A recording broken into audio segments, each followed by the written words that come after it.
templo do Senhor. O Adão que vivia no lugar mais santo com Deus, onde se encontrava com o Senhor. Um belo dia, Adão quebrou a lei que o Senhor pôs no jardim e foi expulso fora do jardim ou fora do tabernáculo. E apresentamos também onde foi viver, foi um lugar de muito sofrimento. É um lugar de muita dor. E o Adão, até antes de se alimentar, deveria trabalhar no duro. Quer dizer, uma terra amaldiçoada, porque o Deus amaldiçoou a terra onde Adão foi.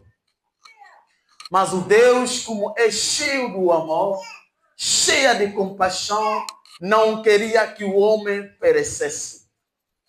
Razão pela qual ele decidiu para vir chamar o homem, para fazer e voltar o homem no lugar santo.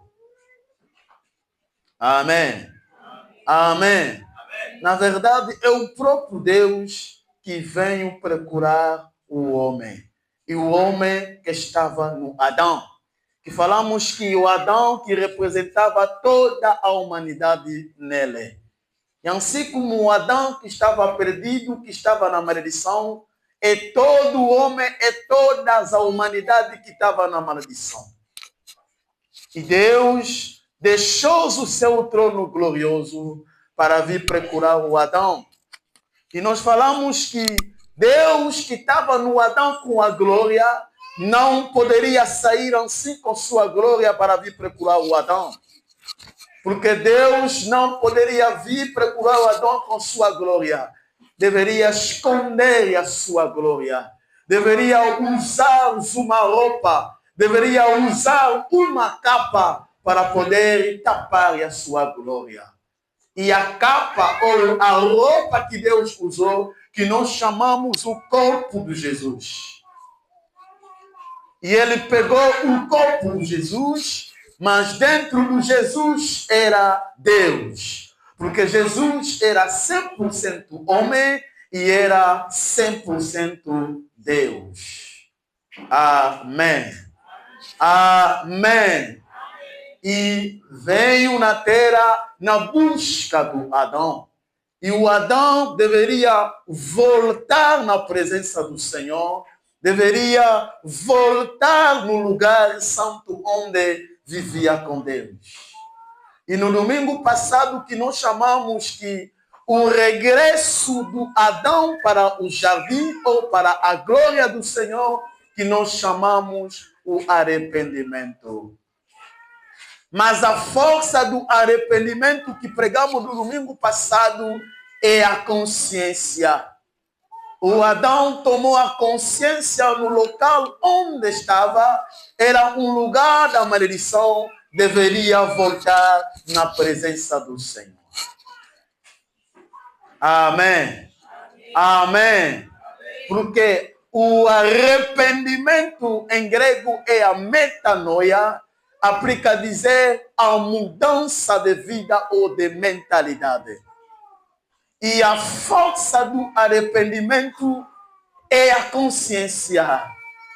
Se a pessoa não é consciente do pecado, dificilmente que a pessoa se arrependa do seu pecado ou volta na glória do Senhor. E o Adão que poderia voltar, e ele deveria começar no pátio, porque a casa do Senhor é dividida em 3 partes. Esta casa que foi construída pelo homem, mas foi a imagem do verdadeiro tabernáculo. Ele deveria passar no pátio, e lá no pátio, a primeira coisa que o Adão deveria encontrar é o altar do sacrifício. O altar do sacrifício, o Adão deveria atravessar o altar do sacrifício e depois vai na bacia para lavar os pés. E o altar de sacrifício que Adão deveria passar na verdade, é pelo caminho do batismo. Porque quando a pessoa sai no mundo para voltar na casa do Senhor, deveria passar pelo batismo. E o batismo é a imagem da morte e da ressurreição de Jesus. Daí que entendemos que o altar que o homem deveria atravessar no pátio era a imagem da obra da cruz. Porque a obra da cruz, quando nós passamos pelo batismo, morremos com Jesus e ressuscitamos com Jesus, mas através do batismo. Amém. Amém. E quando a pessoa morre em Jesus, e a pessoa deixa a vida do pecado, e a pessoa se levanta como uma nova criatura.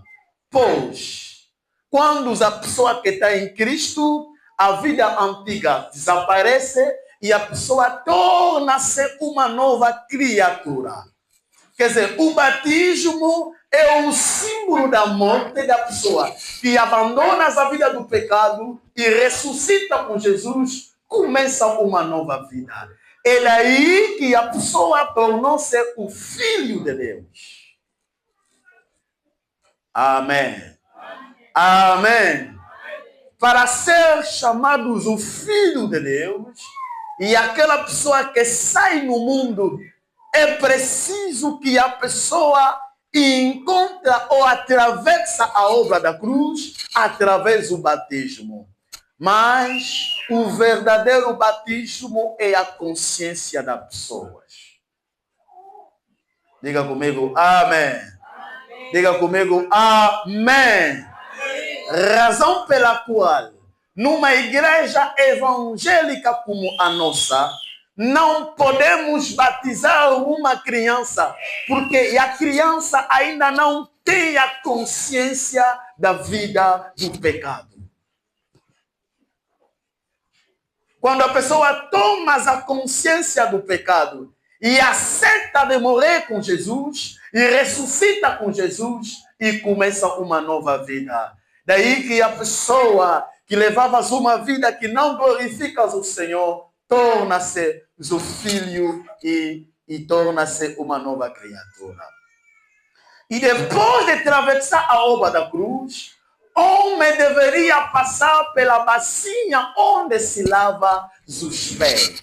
Ainda estou no pátio. Ainda estou lá no pátio. A minha mensagem ainda é baseada no pátio. E lá deveria lavar os pés para poder entrar no lugar santo. Obrigatoriamente, a pessoa atravessa a obra da cruz e lava os seus pés para ter o acesso. Quem não atravessar duas das coisas, não terá o acesso para o lugar o santo. E daí, onde começa a nossa mensagem de hoje. E o exercício de lavar os pés, que nós chamamos a santificação. Diga comigo, a santificação. A santificação. É uma mensagem que deveríamos pregar em cada trimestre na igreja. Porque é a mensagem do arrependimento e da santificação, onde é baseada a nossa salvação. A nossa salvação é ou começa ou é condicionada para o batismo, para o arrependimento e a santificação. O que é a santificação? O tema de hoje, queremos falar sobre a santificação. É uma mensagem que já não se prega muito nas nossas igrejas. Porque nas nossas igrejas agora é a mensagem para a bênção, para viajar, para os laços, para a condenação. Mas a mensagem de santificação não se prega mais muito nas igrejas. Mas